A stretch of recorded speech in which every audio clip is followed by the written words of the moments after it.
that I don't forget. There we go. So our exam one is on the 30th of September, which is approximately, 1 week and a half away from today. If you read this announcement, there is a practice exam also attached. This is the actual exam from last semester, from spring 2025. So the reason why I attach this is so that you can practice on this over the weekend. Next Tuesday, I'll talk about the solution or the answer to this particular exam. So, if you have some time and kind of practice on this, you can probably get a fair assessment of how well you're doing in this class at this point. Okay.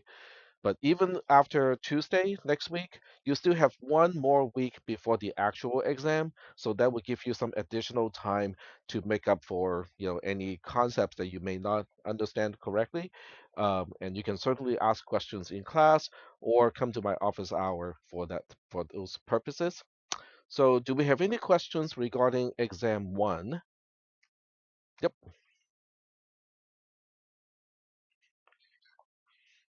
So I see that. So let's take a look at the beginning part of the exam because the format of the exam is not changed all that much in a certain sense. So I cannot promise that it's not going to be exactly the same. So if you look at this, this exam is open book and open notes. So that means, you can bring anything that is paper-based to the exam. The exam itself is also going to be paper-based. You cannot use any computer, tablet, cell phone, or otherwise electronic devices. You can use a calculator if you want. Okay, so you can bring along a calculator if you wish. So does that answer your question? All right, very good. All right. Um, So I would highly suggest everybody in this class to take a look at this, exam because this really was the exam from last semester. Okay, and you might discover that the way I ask questions is not exactly based on the processes that we have talked about in class. So that means, I can ask you questions related to the material that we have talked about, but it involves problem solving, and the technique of the problem solving relies on your understanding of the material and not necessarily just repeating what we do in class. Is that okay? Does everybody understand what I just said? Okay. All right. All right. Cool. So that's the first thing. Okay. And then the second thing is the agenda for today. And the first thing we're going to do is to figure out what is VF of, the hexadecimal, huge hexadecimal number in the parentheses. Okay. So this is relating directly to where we left off on Tuesday. All right. So can someone tell me what is VF of a particular thing? What does it do? Or is it VD? I cannot remember. I think it's VD. So what is the function VF of VD? What does it do? So what did we talk about on Tuesday? What was the last thing that I did on Tuesday?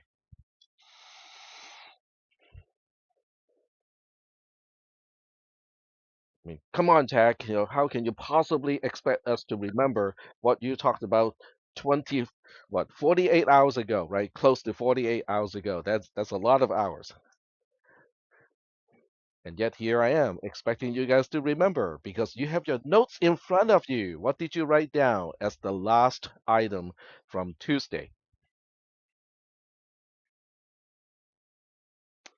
What did I do?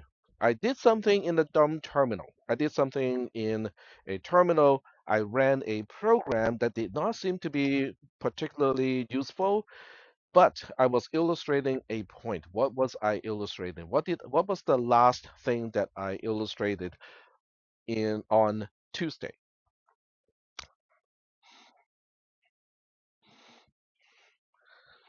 Yep,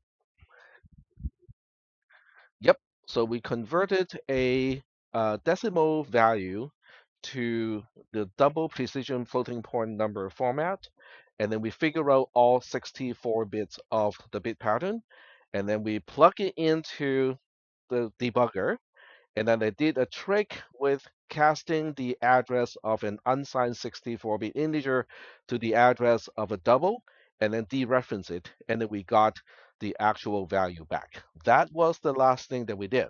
So what we're doing today is doing exactly the opposite. Okay, I give you the bit pattern, and I want to figure out, if I were to interpret this bit pattern as a double, okay, in that particular format, what value is it representing? So we are doing exactly the opposite of what we did on Tuesday at the end of the lecture. All right, so the next question is, can you do it? Okay, because you should be able to do it too. Okay, because this is something that we talked about on Tuesday. The information that you need to do this is already here. In fact, I would say this is an easier process compared to what we did on Tuesday. Converting a value into a double is actually a little bit harder than converting the binary representation back into the value that it is supposed to represent. Why is that the case? It has to do with this thing here. Okay, so on Tuesday, what we did was to say, okay, I need this to represent, a particular base 10 value. So we have to go through the base conversion, and then we have to shift the binary point, blah blah blah. We have to go through all that trouble to figure out the bit pattern. But if I gave you the 64-bit pattern, this is all we need to plug in. It's like plug in all the bits into this formula, and we end up with the value that we need. Is that okay? So this is what we're gonna do today, okay? Or at least at the beginning, this is what we're gonna do. All right. So let's go back to the number that I'm dealing with. So it is VD, not VF. So that was my bad. Okay. So let me go back and change. It is VD and not VF. Okay. The function name is not VF. It is VD for double. F will be for floating. Okay, so I'm just gonna make that small correction here. Okay, and I'm gonna resend it to all of you. All right. So what is the first step? What is the first thing that we need to do? Yes,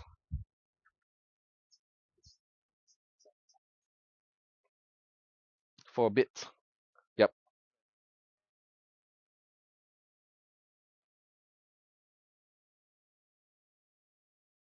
Okay, very good. So the first thing we notice is, what kind of a number is this? What does 0x mean in front of a whole bunch of digits? What does that mean? Hexadecimal, very good. Okay, so 0x is the prefix of what is coming is a hexadecimal number. And did we talk about the conversion from hexadecimal to binary? It exactly. It's the same table except you start with the hexadecimal digit and then you look up the 4-bit pattern. Okay, so I hope you guys have that table in front of you or know where to find that table. Or if you're on a computer, look for it so that you can have that table in front of you too. Okay, I don't need that table. All right, so what I'll do is I'm just gonna take a look at this. I'll do a copy and paste. Okay, so copy, go to my text editor, which is, okay, I just went past that right here. Okay, so I'm gonna do exactly the opposite. Okay, let me go here, start with a new document like so, and do a paste. Okay, so now what do we do? Well, we just look at the 8 and we say the 8 is, oh, this is not going to be a nice number to work with. So I do apologize. Okay, I think we need this to be a 4. If it's an 8, it would give us some kind of really interesting value that I don't want to work with. Okay, but if it's a 4, it would work out better. So we'll just use a 4 here. So that's my bad. All right, but the process doesn't change, okay? So if we look at the 4 and we go like 4 is 0100 in hexadecimal, the 0 is 0000 in hexadecimal, 0001 is the 1, D is a 1101, yep, a C is 1100, and then the rest are all zeros. So, the rest, it's not super duper important. So we just say that we fill the rest with all zeros until we have 64 bits. So is this process okay? Does everybody understand why we are doing this and what this is going to lead us to? So we're good? All right, excellent. Yep, 1101. D is because I had a lookup table. So the lookup table was, I guess it's still in here somewhere. Let me see if I can find it. So this is kind of the lookup table that we were looking at. Maybe not exactly this one because I think this one is from my Wednesday class. But on the Tuesday class that you guys had, I made the table similar, if not exactly the same as this one. Okay. All right. So it's just table lookup. Okay. You start with your base 16. You go like 2 is these 4 bits, and then when you look up D, it would be 1101. So it's just a table lookup, which is also 13, by the way. 1101 is 13, but I cannot write 13 because in hexadecimal, I need a single digit to represent the quantity of what we know as 13. All right, so getting back to here. All right, so now we continue and we go like, okay, so what do we do when we have all 64 bits? So what you do is, okay, so this is what we can do, is what I'm doing is I'm just taking this, remove all the spaces. Okay, in other words, I'm looking at this as a contiguous chunk of bits. Okay, I'm just taking out all the spacing here, and then I have to go break it up again. In other words, I have to look at all of these bits and identify which one is my bit 64, which one is my bit 62 down to bit 52, and so on. Why are those positions particularly important? In other words, okay, so I can kind of document it like this. So this 0 is corresponding to bit 63. This would be corresponding to bit 62, and then we have a whole bunch of stuff here. So we have, let me I have to count 1 2 3 4 5 6 7 8 9 10 11. Okay, so that one is the one that I have to kind of designate. This is our bit 52, I believe. Okay, so 52, and then the next one is bit 51. Okay, so why are these specific positions important? What did we talk about on Tuesday that make these particular bit positions particularly important? Hmm? These are the different parts, right? These are the boundaries that give us the various parts of a double. And you ask, but what parts are we talking about? Do you guys remember the Wikipedia page that we looked at with color coding and all that stuff? Yes? Okay, excellent. Okay, so as I'm going through this, I keep asking you guys questions because if you are answering all those questions at least in your mind and go like, okay, I remember that, okay, I know exactly what that is, then it is a good sign. Okay, you're keeping up with the content of this class. On the other hand, if everything seems to be new and you're not quite sure what these things are, then I am worried. Okay, so kind of this is my way of helping you to assess whether you're keeping up with the class or not. Because if you're not keeping up with the class, you might want to come see me and we'll talk about it. Okay, I can give you some pointers as to how you can keep up with the class. All right, so now we go back and go like, okay, so now that we have designated all of these bit positions, what are we going to do? Okay, in other words, according to this particular module, okay, we have a kind of really long and clumsy expression here. So now what do we do with all of these bits? Okay, so we're going to read this whole thing from left to right. So we will start with -1 to the power of f of 63. which is bit 63, which is this one, this 0 over here. So what is that going to give us? So VD of F in this case, so this entire bit pattern is the 64-bit pattern F. So what is the first thing we're going to do? We have -1 to the power of 0. Okay, does that make sense?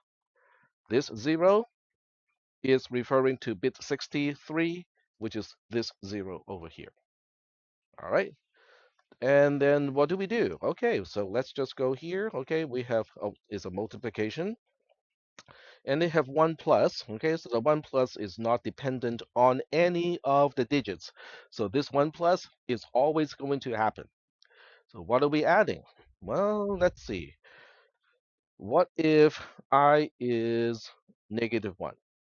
When I is -1, we are looking at f of 51, which is this bit over here, and then we multiply that by 2 to the power of -1, which is 1/2. So now we know that we have 1/2, 1/2, and then moving on to the next bit, okay, so we have to decrement this -1 by 1, which makes it -2. So what are we looking at when I equals to -2? So 52 plus -2 is 50. So we are using bit 50, which is this bit here. It is a 1. So we now know it is a 1. What are we multiplying that with? 2 to the power of I, and I is -2, right? So this is basically specifying how many quarters we have. And then the next one is a 0. It tells us that we have none of 1/8, which is 0.125, and so on. Dot dot dot. Are we doing okay so far in terms of how I figure out what is the 1 or the 0, and what power of 2 I'm multiplying that to? Yes? All right, very good. So then what do? We have another multiplication here. Okay, so we have another multiplication with a power of 2. So this will be 2 to the power of something. Okay, and it ends with subtracting 1023. So now, what is this sigma notation here? So once again, the trick is to substitute I with whatever digit you want to work with. So we're going to work with, let's say, I equals 10 first. Okay, so we are looking at I equals 10. So 10 plus 52 is bit 62. Bit 62 is this 0 here. Nope, I take it back. It's this one over here. So we have 1 of 2 to the power of 10. So we have 1 of 1024. So 1 times, whoops, excuse me, 1 times 1024. And then we have a whole bunch of zeros, okay, because this is bit 61, 60, 60, 59, 58, 57, 56, 55, 54, 53, and this is bit 52. Okay, so what do we do with bit 52? So we are looking at bit 52 when I equals to 0. So that means we are multiplying f of 52 with 2 to the power of 0. That means just how many ones do we have? And we have one of those. So now we just say, oh, okay, so we have 1 of 1. And so we are adding 1024 to 1 and then subtracting 1023 from it. Okay, so are we still doing okay so far with this? All right. I want to go back here just a little bit because I don't like the dot dot dots. So let me just kind of finish this whole thing. So I have 1 of 16th. Okay, so I'm just going to write the 16th over here, 1 of 32nd, and also 1 of 64th, because this one specifies how many 64th do we have. All right, so the next step is really just to resolve each line or each item, figure out what it is, multiply the whole thing together, and then we have our value. So this is just 1, okay, because anything to the power of 0 is 1 other than 0. And then the rest is, we have, this is going to be a messy one, okay, so I kind of have to take a look at this one and see how messy it's going to be. So it is 1 plus 1/2 plus 1/4. The only thing, the only power of 2 that we do not have is the let's see, you're correct. We don't have the 8th, and then we have the 16th, and then we have the 32nd, and then we have the 64th. Oh. And then what about the other one? Oh, that one is actually turned out to be pretty easy because you have 1024 plus 1 is 1025. And then when you subtract 1023 from 1025, you get 2. So that's all it boils down to. Okay, so now I can do some mental math, try to make this a little bit easier to read, because I can now say if I multiply 4 to this entire thing, then I have 4 here, I have a 2 here, I have a 1 here, and then I have a quarter here, and then I have a 1/8 here, and then I still have a 1/16. So it's still going to be not quite as clean as I would like it to be, but it's going to be okay. So the whole thing is going to be 1 times, and I'm just doing my mental math here. This is a 7 plus. mm, I can do everything down to an eighth, just mentally, but past that point it's kind of difficult for me. So that would be 0.375 plus whatever 1/16 turned out to be, which is I think 0.0625 if I remember correctly. So anyway, you guys can do the rest with the calculator. It is basically 7 point something. All right. So is that process okay? Do you understand how we got this done? It is the reverse of what we did on the other day on Tuesday. Are we good? All right. So I hate to sound like a broken record, but if that is what it takes for me to get this job done, I'm gonna sound like a broken record. Did you guys read the reading material for the floating point number representation? Okay, you have to read at least a certain part of it. Okay, at least to cover all the material that we have gone over on Tuesday. Yes.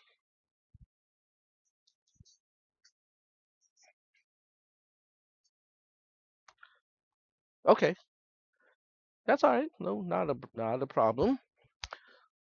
Hmm? Question? Okay, you calculated the actual value. Okay, cool. All right. So this is a little bit obscure. So if you have questions about this whole process, and you go like, okay, I get the most of it, but I'm not getting everything. Um, is there anything that can help you understand this material? There are quite a bit of resources available. The first one is MESA, MESA. It is a organization on this campus on the first floor of this building. So the first thing I would do is to advise people to take a look at Mesa. So if you just look up American River College Mesa, it will bring you to their homepage, and it will tell you where to find them, what they can do. They have tutoring available, and the tutor in Mesa is a little bit different compared to the tutor at the LRC, because at the LRC, the tutors are by subject matter, okay, and you have to go at a certain time and sign up and so on and so, and you have to do that sort of thing. At Mesa, the tutors are tutoring based on what they feel comfortable tutoring. So that means a single person can tutor CISP 310, CISP 400, math 400, 401, and so on. Okay, so it's a really good resource. So if you need any help with tutoring, go down to the Mesa Center. Okay, they open from 8 to at least 5 or 6 each day. Yes, 9 to 5. Thank you. Okay, okay. Well, oh, thank you. You have the schedule. Cool. So you have the Mesa tutoring schedule. Okay, excellent. So it is, I think it's until 7 p.m. on certain days. and they start the day at 9 a.m. Thank you. All right, so that's one resource. Okay, so what if you are kind of like me? You wake up 2 a.m. in the morning and you keep thinking about these things. It's like, okay, I think there's one little thing that I'm not quite understanding. What are you going to do? Well, that's when we ask the TA that I have created. So I'm going to plug it in, okay? I want to plug this in and find out whether it can actually solve this problem or not, okay? This is the first time I tested it on um, double precision floating point number. So I'm going to ask it, okay, what is, okay, and I don't even tell it, that this is supposed to be just a number and whatnot. I'm just going to give it the exact, thing that we talked about. And so let me go back and copy and paste from here and see whether ChatGPT, based on the material that I gave it, which is your reading material, can figure this out. So there we go. All right. So I'm just as curious as you are, trying to figure out, whether you can answer that question. Okay. So reading documents. Guess what kind of document is reading? The same kind that you're supposed to have read. All right. Knowledge files. Okay. That's also, based on what we talk about. Decoding IEEE 754. We found out that that's the official name of the double precision floating point number format. Okay. So it is, boiling probably quite a few gallons of water right now. All right. So it looks like it's doing a okay job breaking down stuff. And this is not how GPTs are built to do. Okay, GPTs are built to, work with natural language. It's supposed to read paper, read articles, and then give you a summary of those things or give you a better idea of how to write a letter to whoever you need to write a letter to. So we are really stretching the limit of what GPTs can and cannot do. But it's good to kind of give it a test and see whether it can do it or not. All right. This is where it can be very annoying because I specifically told it not to give the answer, but to ask individual questions to make sure that we know what it is supposed to be doing. All right, but it does do a fairly good job, separating those, and it's asking me about what is the sign bit, and then it's asking me what is E and what is the fractional part of the mantissa, and so on. Okay,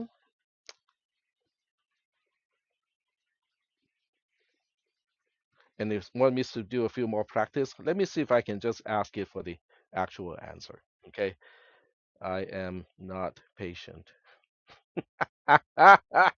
just just give me the answer. Okay, I'm just curious how it's going to respond to that because I gave it very specific instructions of not to give a direct answer. It does. It's a pushover. Exactly. Okay. All righty. But it gave us the answer. It gave us the actual answer. Okay. So now we can go back and ask it, but how is it derived? Okay. So show me how this is derived. That should not take too long because it already knew how to do it. It breaks down the bit fields, okay, which range of bit is responsible for which part, and then it plugged it into the equation, and also, kind of it does everything that I did, okay, maybe not in exactly the same words and whatnot, and I'm not even sure what this is corresponding to. Oh, this is just the fractional part of the mantissa. Okay, that's fine. All right. And you can ask it about specific steps too, like how do we know what is the exponent, okay? Or why are we only tracking the fractional part of the mantissa? So those are all the little things you can do with it. You can interact with the material. So I think that is different from reading a textbook because this is interactive. You can say, okay, You can even ask it, okay, now that it has figured out and given you the answer, you go like, okay, give me another example. Let me work through all the steps, okay, because that is how you can study, okay, because you cannot use ChatGPT in the exam, okay. I specifically make the exams so that you cannot use ChatGPT. So you'll be asking, so why did you let us use ChatGPT when we're studying? Because assessment is not the same as studying. Yes, go ahead.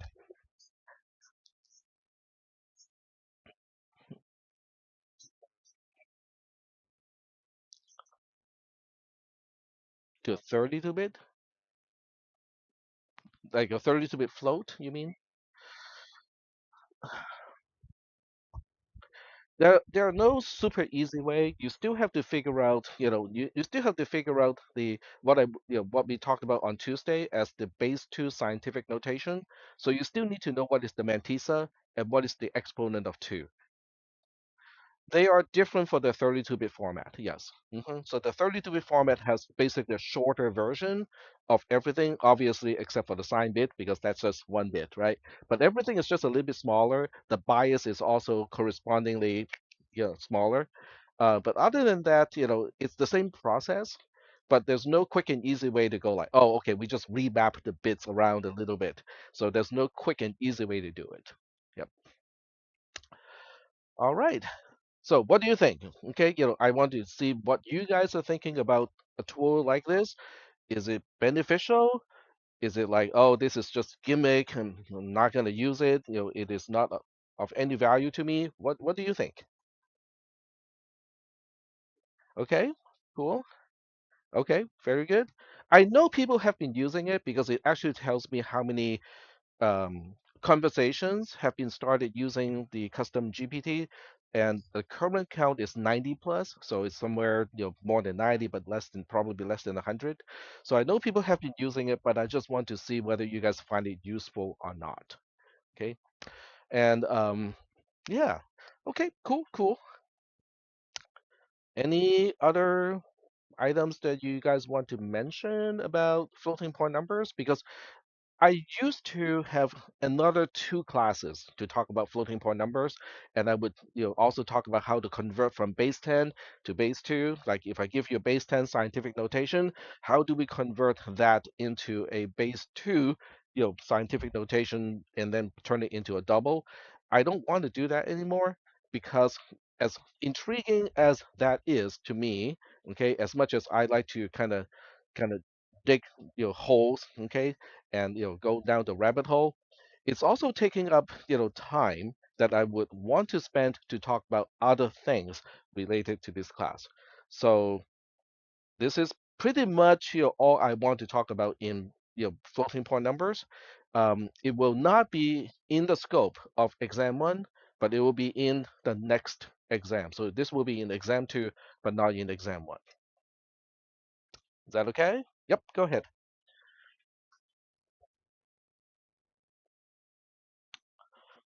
That is correct. So it includes binary comparison.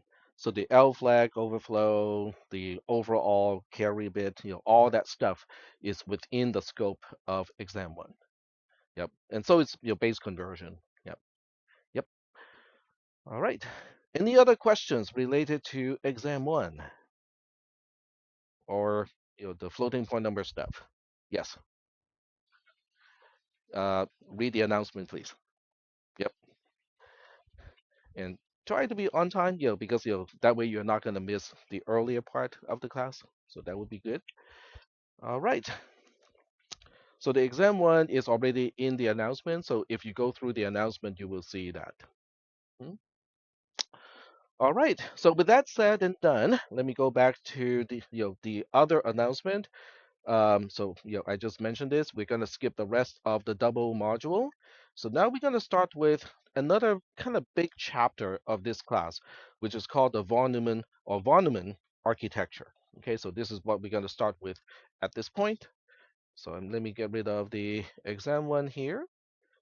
And oh, okay, I got a few things that I also want to go over. I cannot I don't want to name names, okay, and I'm not going to go show the grades of everybody in this class, but I do notice that a few people got, mm, let's just say, close to maybe a half or sometimes less than a half of the score points for the labs.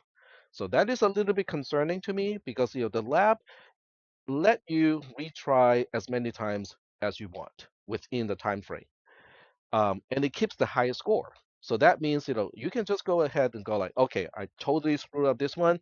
Let me try again. Okay, let me learn from the previous one, and then let me try again. Let me look up some content, go back to my notes, and work out a few details. Ask the professor, or if you find me unapproachable, which you would not be alone, you can ask the student who's sitting next to you, behind you, and whatnot, and then do it again, right? Then you can bump up your score. Okay. The whole idea is not about the score. The whole idea is you want to learn from the lab and get a confirmation that you are getting the ideas. Okay. Now, in the previous lab, it has 12 points.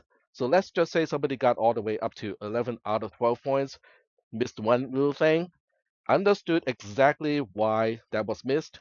I go like, yeah, you can just let go of that 1 point out of 12. It's not a big deal. Okay. But letting go of about half the point of a lab, that is not effective, okay, when it comes to understanding the material of the class, or even to pass the class, okay, because if the lab is not doing well, the exam is not going to be good either. So I just want to point this out, so that people can try to spend more time and put in a little bit more effort into the lab activities. And you can also use, the GPT, okay? You can go to the chat GPT and use that as a tool, even for the lab. Okay, so, just want to point that out too. All right, so getting back to um, the von Neumann architecture. Okay, so there we go. We scroll forward to the von Neumann architecture, which is down here, all the way here. All right. So the first thing is, who exactly is von Neumann? Okay, why is this guy important, and what is his contribution to computer architecture? So we're going to explore that a little bit, and we just look up von Neumann. His first name is John, and Wikipedia has a really good page on him. We're not going to go through the entire Wikipedia page, but it suffices to say that he is a genius. Okay, so there are genius and there are genius. I think he overlapped with Einstein, Albert Einstein, at Princeton University for a short amount of time. Albert Einstein is an introvert. He prefers to work in a quiet environment, kind of digging into his relativity and other stuff that he's working on. Von Neumann was an extrovert, and he loves polka music. So knowing where he's coming from, okay, so where is somewhere here it talks about where he came from, but he liked polka music and playing it loud. So I think there were incidents between him and Albert Einstein, where Albert Einstein did not appreciate the loud music down the hallway. So genius versus genius. What is Albert Einstein famous for? What was his big contribution to science? Okay, the theory of relativity, which also later on contribute to atomic bomb and nuclear energy and so on. So that was Albert Einstein's main contribution, but he wasn't exactly a computer scientist. He wasn't exactly a statistician. He wasn't exactly a mathematician either. He used mathematics as a tool, but he's for the most part a physicist, right? This guy is everything. If you read about what he's good at, he's a mathematician, he's a physicist, he's a computer scientist, he's also an engineer. Then you go like, well, there are a lot of people who, um, what is that phrase? A jack of all trade, right? Okay, and obviously, I usually also say tech of all trade, okay, because I'm interested in a lot of things. Doesn't mean I'm good at any of the things that I'm interested in. So, but he is not. Okay, this is not a John of all trade. Whatever field he is working on, he is seen as the genius of that field. So he's good at mathematics, physics, economics, computing, statistics. And whatever he touches on, those other experts of the same field will go like, "Oh, John is the guy, man. He is the person, of this field. He is that good." Okay, this is what we call a polymath. Okay, polymath refers to people who are not only good at one thing, but good at just about anything they want to set their mind on. Okay. So if you're interested in this person, read a little bit more about him because it is fascinating to me, how much he was able to accomplish, given that he did not live that long. He passed away in his 50s. So take a look at his, born and died, okay? Oh 03 and 57. So he passed away when he was only about what, 53. That's exactly what he said here. I'm 57. And okay, to be fair, I did not expect myself to live past 55 either. Okay. But this guy passed away when he was only 53. What's going on? I think it had to do with him being involved in the hydrogen bomb project, and he got, radiation. He got radiation poison, and I think he died from cancer as a result. So I can only imagine if he had 10 more years, okay, not much, just 10 more, how much more contribution he could have made. It's just fascinating to read about, people of this caliber. So anyway, we are interested in his contribution to computer science. Every computer that you use now, including everything in your cell phone, things that are in your fitness watch, your desktop computer, your laptop computer, your tablets, and whatnot, they are all called the von Neumann architecture. Okay, with the only exception of Arduinos. So Arduinos are called the Harvard architecture. So those are it's a very slight variation of the von Neumann architecture to optimize certain things so that it's a low power device. It has really high efficiency, but it is still based on the von Neumann architecture. Okay. Yep. Go ahead.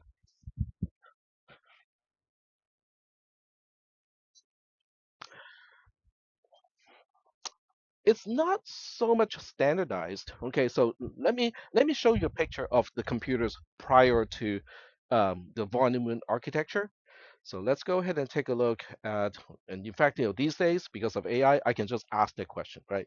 So I can just say, okay, show me a computer prior to the von Neumann architecture. Okay, go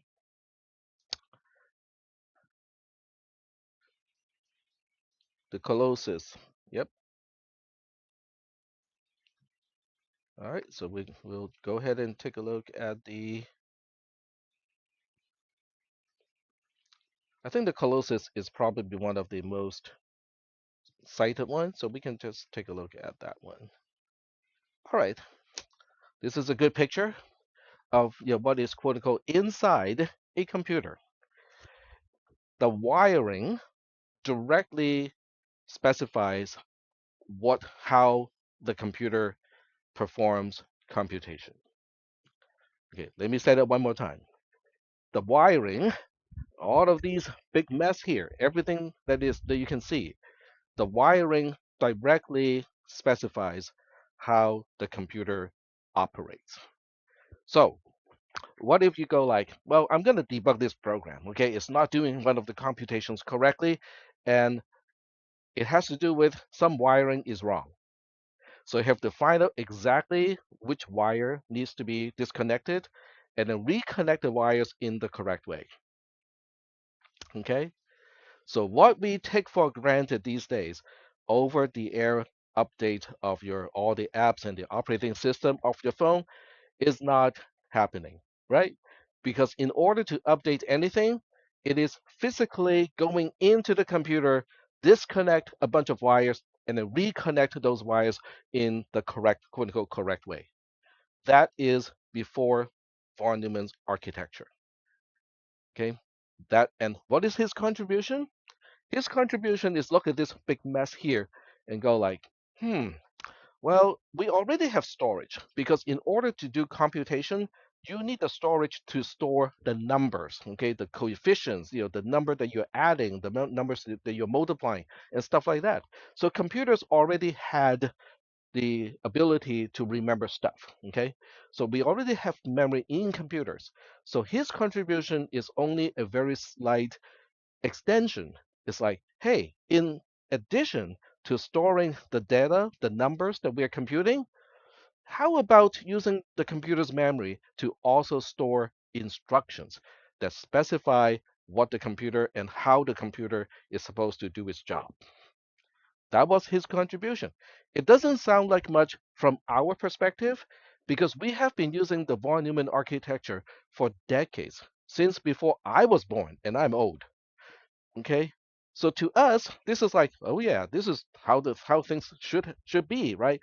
But without his contribution, I think we'll still be kind of backwards. Okay, and without the advances of computer hardware, things would not even be close to where they are now. I'll give you a few, kind of perspective, things, pictures to kind of give you some idea of what I'm talking about.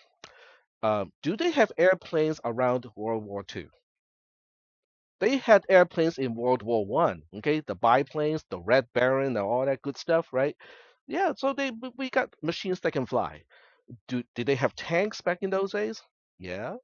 Do they have land vehicles that can go over rough terrains and whatnot? Yeah. And are the hardware better today? Yes. Are they better by billions of times? No. Okay, just to make this really clear, okay, what is the speed of a biplane? Okay, speed of a biplane in World War One, 70 miles per hour.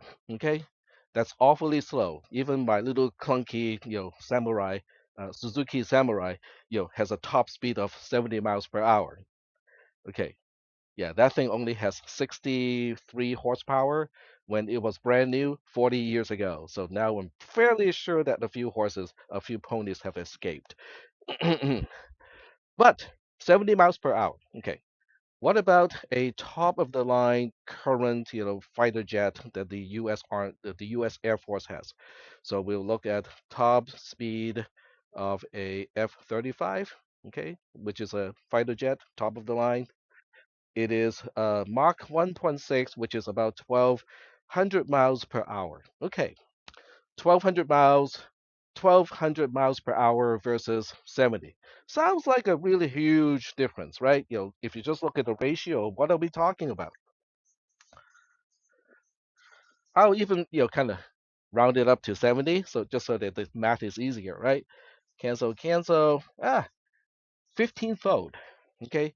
In other words, a World War One biplane compared to a fighter jet today, the fighter jet today is 15 times faster, or 15 times the speed of a World War One biplane. Sounds like a lot, right? What about computational hardware? What is Moore's law? What does it say? Nope. It doubles. Originally, it doubles every 18 months, and now they revise it to doubling every 2 years or 24 months. Okay, so we'll take the more conservative number, which is doubling every 2 years. Okay, 24 months. Okay. Um, and we are not even going all the way back to World War One because we did not have computers in World War One. World War One was invented close to the end of World War Two for deciphering information, And we'll go even skip that because those are electromechanical computers. They were not using transistors at all, so it would not be a fair comparison. So we have to compare apples to apples. So we have to start with computers that are transistor based and compare it to today's computer, which are still transistor based.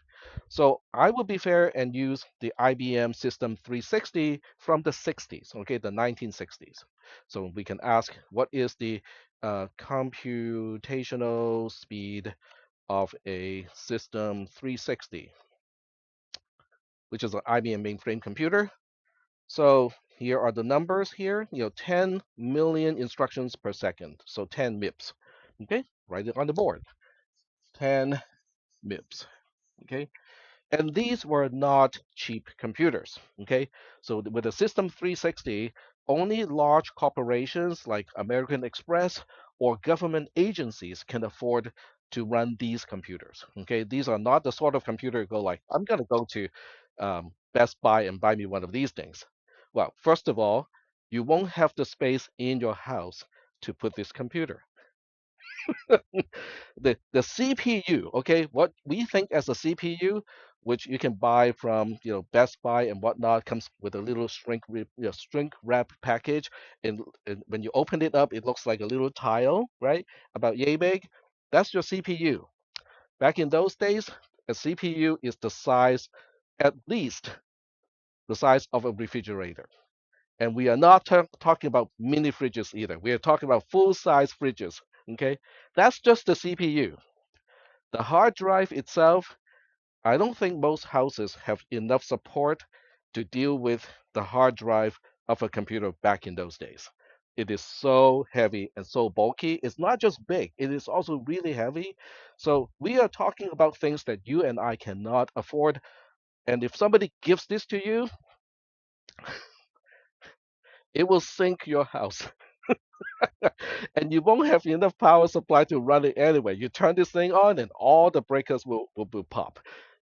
And then PG&E or SMUD will come to your house and go like, "What did you do? You took the whole neighborhood down because the transformer of your entire neighborhood just went down because you turned on that computer." So that's the kind of computer we're talking about. Okay, so now I'll do a very unfair comparison and look at the computational speed of a current generation. Um, okay, do you guys like AMD or Intel better? AMD. Okay, so a current AMD processor, CPU. Okay, there we go. 5.8 gigahertz with a boost speed. So I just need to know the MIPS rating. Okay, so we'll say in MIPS, million of instructions per second. All right. It's no longer meaningful, but tell me the number anyway. Just tell me. Uh, Fine, we'll just go by the gigahertz. Yeah, because many instructions are one clock per instruction. So 5.7 gigahertz means 5.7 billions of instructions per second. And that's only with one core.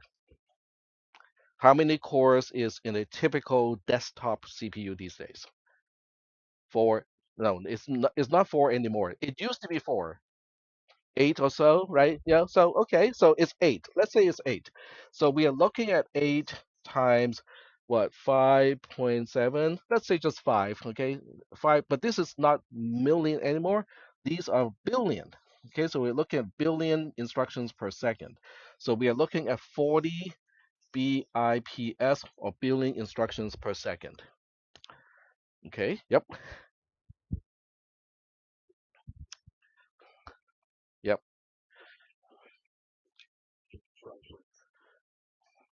So it depends on how you look at it. They have multiple ALUs. So the ALUs can all operate in parallel, and there are multiple ALUs that can operate in parallel per core. So you are correct. This is a conservative number. The actual number is exceeds the 40 that we're looking at by a whole lot. Okay? So just looking at this comparison here, We are only looking at something from the 60s that only government agencies can afford to purchase to something that you guys can go to Best Buy and go like, I'm just going to upgrade my CPU on my motherboard. Okay, so that's not even a fair comparison. We are looking at 10 mega versus 40 billion. So that means it is 4,000 times.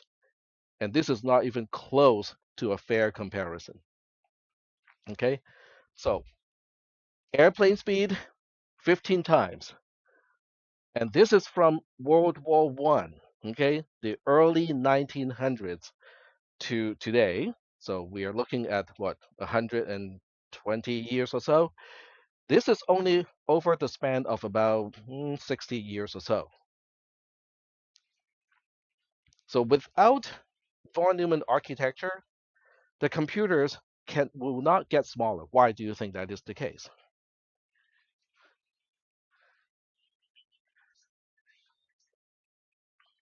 Yep, because the limitation is how many wires can you handle? How small of a wire, how small of a connection can you deal with by hand? So it doesn't make sense to shrink transistor beyond a certain point because you simply cannot work with tiny little wires beyond a certain point, which also means this kind of progress will not be possible. So if the semiconductor progress is not going to happen, are we going to have drones? Are we going to have satellite communication? Are we going to have Wi-Fi? None of that would have happened. Okay. So by moving the wires, by removing wires when it comes to specifying the behavior of a computer, that enabled, it makes the progress that we saw in semiconductor not only possible, but practical. Because without that, there's no need to reduce transistor size beyond a certain size because your finger is not getting smaller, right? So you can only work with wires, and the number of wires you can work with is also limited. Okay, so I think we are starting. I hope we are starting to understand the the contribution of this one simple idea, which is let's use memory to store the instructions that specifies the behavior of a computer. It seemed really easy, right? Simple, but it had profound implications that led to the kind of technology that we have today. Without that idea, we'll still be living in stone ages.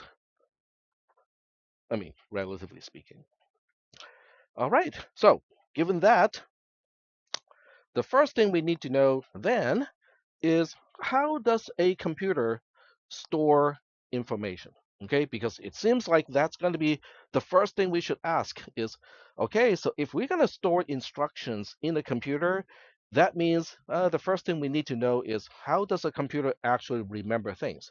So up to this point, we have talked about adders, subtractors, comparison, and so on and so forth. So we know how a computer can perform computation, but we don't know how it can store information, okay? Because we haven't touched on that at all. So now we're going to go, to a specific circuit. It is called a D flip-flop. But before we go to D flip-flop, okay, this is the slide, okay? It starts with the discussion of an SR latch. So let me look at the time. We got 20 minutes. Okay. So what I'll do is I'm going to show you the circuit of a SR latch, and then we'll play with it a little bit just to get some understanding of, oh, okay, this looks really awfully simple. What can it possibly do? So will start with that. I think that would be a good way to kind of get into this topic.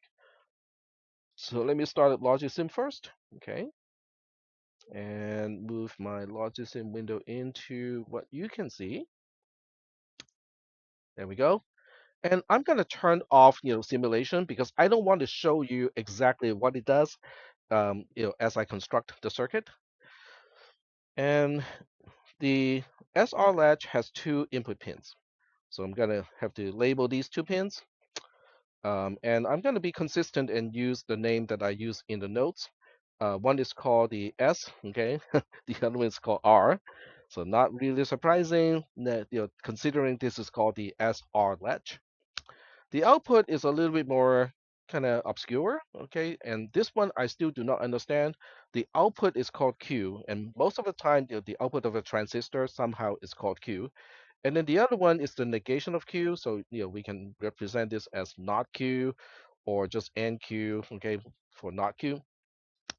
So what goes in between are two NAND gates. Okay, so we go to the gates here, we go to the NAND gate over here, slap one here, turn it into only two input and change the size. This is just making it look nice. Okay, so now we have one NAND gate where the output goes to Q, and then we're gonna repeat this. Okay, duplicate, make another NAND gate where the output goes to NQ or not Q. The input is also interesting because as we go directly to one of the input of the first NAND gate or the top one, okay, there we go. And then R is going to one of the input of the other one. So here comes the fun part. Okay, this is the kind of circuit that we have not seen before today. We take the output of one NAND gate, the top NAND gate, and we go like, okay, why don't you become the input, the other input of the bottom NAND gate? And then we'll do the same thing, symmetrically, take the output of the bottom NAND gate, and then go like, why don't you become the other input of the top NAND gate? This is an SR latch, okay? Doesn't look like much, right? It looks really simple. It only has two NAND gates, and we can implement one NAND gate using 4 transistors. So this is something that we can implement only using 8 transistors. It is actually simpler than an OR. An OR actually takes a little bit more than this. But it is also interesting from the perspective that we haven't seen anything that takes the output of something and then put it back into the input of something where the output also becomes the same, becomes part of the input of the very first output that we were talking about. In other words, it has a quote unquote crisscrossed loop. Okay, that's my words. Okay, it's not actually called a crisscross loop, but I think you guys get the idea, right? So how do we figure out the behavior of a circuit like this? Hmm. Well, to understand how to analyze a circuit like this, the first concept we need to understand is there is a propagational delay. In other words, from the time that the input of a gate is changed, it takes a little bit of time before the output reflects that change of the input. That's called the propagational delay of a gate. Are we good with that concept? Yes, sure. In fact, I'll explain it using a transistor setup. Okay, you don't have to copy this because this is something from day one of this class. Okay, so when we look at the inside of a NAND gate, okay, so we got power. Power goes to two transistors. Okay, so let me draw the transistors, accordingly like this. These are the P, right? Oh, the other way. There we go. Okay. So with a P-type transistor, the arrow goes this way and has a bubble, next to the gate. And then these two would merge like this, and then we have N-type, two of the N-type here before it goes to ground. So this is an N-type. With an N-type, the arrow goes the opposite direction because it has to go from ground to the power supply. So I hope this circuit is you still vaguely remember this circuit. Are we good? Okay. And how we wire up the rest is not too important. Okay, this is one of the input, and then these two combined is the other input pin. Okay, and then the output is just taking a tap from here. This is our output pin. Okay, so that's basically what a NAND 2 gate looks like in terms of transistors. Okay, so when you look at just this part here, okay, for those of you who might have taken a class in electricity, you guys have a question that I can answer? Nope. Okay. So for those of you who might have taken the class in electricity or electrical stuff or an electronic technology class, what does that look like? Starts with a C. Okay, so let me draw the actual schematic of that device. What does that look like in electronics?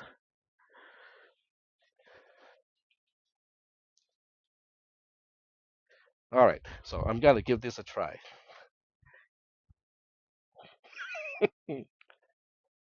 Hey Google, can you take a picture of this and tell me what it is?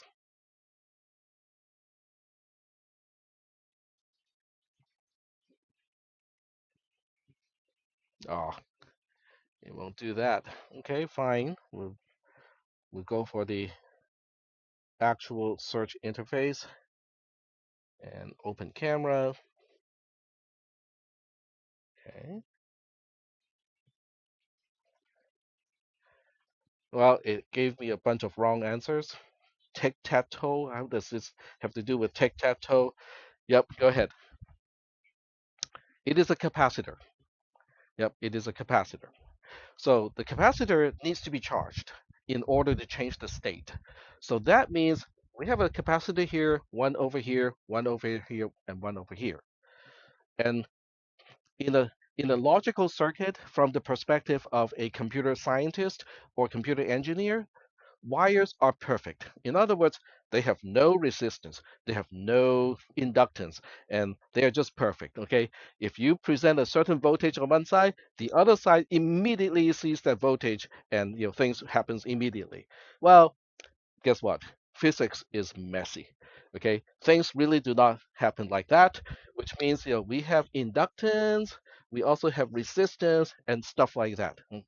I'm not going to turn this class into a physics class. Let's just say that it takes time for the transistors to change their state. Something that was on and you want to turn it off, it will take some time. Something that was off and you want to turn it back on, it will take some time. Is that okay?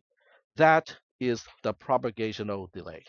That's the source of the propagational delay. Are we good so far? Okay. So understanding propagational delay, now we look at this diagram and we'll try to kind of understand what happens when we present certain things to the input pin, assuming we don't know anything about the current state of everything else about the circuit. So that's what we'll do. Okay, so we're gonna scroll this up a little bit. Oh, it won't let me do it. Fine. I'll do the cheap trick of taking a snapshot and make it always on top, and then I can go back to my editor and just kind of type stuff. There we go. Nope, not this one. There we go. All right, so back to the editor. Okay. All right. So what we'll do is we are going to think about what is happening to each point of the circuit. Okay. So I also have to kind of refer to these two as the input and this one as the output. It's probably good to also name the NAND gates. So this is N1 for the top NAND gate. This is N2 for the bottom NAND gate. Are we good so far? All right. So the only thing we know at this point is S is 0 and R is 0. Okay, that's the first thing that we notice is I can control the voltages of the input pins. So the next thing that's going to happen after this is this one, we can kind of call that immediately. So immediately, the top input of N1, so we're going to call that N1 dot in bracket 0 as the first input pin of N1. That also becomes 0 because it connects to S. And then N2 dot in bracket 1 would also be 0 because it connects to R. Are we doing okay so far in terms of the nomenclature, how I name the pins? So because there are two input pins, I see it as an array. The top input pin is bracket 0, the bottom input pin is bracket 1. And in 1 is the top NAND gate, in 2 is the bottom NAND gate. So are we doing okay so far with how I name things? Okay. So all of these happen, quote unquote, at the same time because I mean, it still takes a little bit of time, but it is insignificant compared to the propagational delay. So we'll say, after a delay, okay, what are we going to know for sure after a certain delay? In other words, I am giving N1 enough time to figure out what it wants to output. I'm giving N2 also enough time to figure out what it wants to output. Can we know what they are going to output? And how do we figure that out? Yep. We do not need to find the other input. That is the point. Okay. In other words, knowing only one of the input of the NAND gate, sometimes we can already determine what the output should be. So that goes back to a concept that starts with a T. Truth table. Very good. Okay, so now we go back to the concept of a truth table, and this time for the NAND gate. So let's go back, and I'm going to put it up here.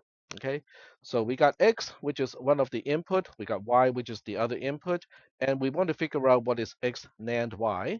And if you do not like things like this, we can just go back to the notation that you are or should be familiar with, which is the negation of X and Y. Okay, this can be 0, this can be 0, this would be a 1 in that case, this would be a 0, this would be a 1, this would still be a 1 in that case, this is 1, this is a 0, it would still be a 1 in this case. The only time you get the NAND being a 0 is when you have 1, 1 for X and Y. I meant to say that one. Just typed it wrong. There we go. Do you vaguely remember this truth table? Let's assume that I did not even talk about this truth table. Do you think you can derive this truth table? What I'm really asking is, do you know what is logical negation from Cisp 360? Do you know what is logical AND, also from Cisp 360? And do you know how to apply the negation after the AND? It should be a yes for all of those questions. Okay, so now that we figured this out, you go like, okay, how is that going to help me? Well, with the top one, okay, the top NAND gate, we know X is a 0. We don't know what Y is. But guess what? Whenever X is 0, the output is going to be a 1. It doesn't matter what the other pin is. Okay? What about the bottom one? Well, with the bottom one, I don't know what is X because X is corresponding to the top input pin. But we know that the second input pin are ones in zeros in both cases. So given that the second input pin has a 0, can we determine the output? Turns out, yes, we can. Okay, so that means after a certain delay, okay, we can now determine that n1.out, which is just designating the output of n1, is going to be a 1. So is n2. Are we good so far? All right. So because the output of N1 directly connects to the top input pin of N2, and and also there's a symmetry here. So now we can also say, okay, let's just say conductivity is instantaneous, okay? Because in the scale of time, it is close to instantaneous compared to the propagational delay. So we just let's assume it is instantaneous. So that means at this point of time, we also know that n1 dot in1 is also going to be a 1 because it connects to the output of n2. And at the same time, n2 dot in bracket 0 is also going to be a 1 because that connects to the output of n1. Is that okay? Does everybody understand these are all quote unquote happening all simultaneously at the same time? Because I'm just going to say, well, from the time the output pin of something changes to the time that the input pin of something else changes, we'll just call that instantaneous because it just depends on the conductor on the circuit board, okay? Just a piece of copper. Okay, so now the question is, after a while, what can we say now? In other words, every time you change the input pin of something, you always have to go back and ask the question, is that going to trigger a change of the output of that device, over after a certain delay? The answer is nope, it's not going to change a single thing because N1 will continue to output a 1 N2 will also continue to output a 1 because the other input pin, they continue to be zeros because those connected directly to the input pins, we're not changing those. So that means at this point, after a certain delay, we notice that there is no change because we have reached what we call a steady state. Okay, so the configuration of the circuit has now entered a steady state, which is kind of cool. Okay, we still have 3 more minutes, which is not enough time to show you how a circuit like this can quote unquote remember things. Okay, but I think next Thursday, we'll come back to this one, and I'll explain how we can use a circuit like this to serve as a very rudimentary form of memory. Okay, it can remember things, but it's in a very weird way. Okay, it's not how you would imagine as a memory device, but nonetheless, it forms the basis of all other memory devices that we use in the computer. All right, so that's the end of today's lecture. Today, we do have a lab today. The lab today is on, let me see,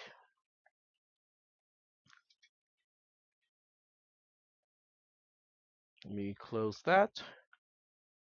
So the lab today is one of the last items of how things are represented.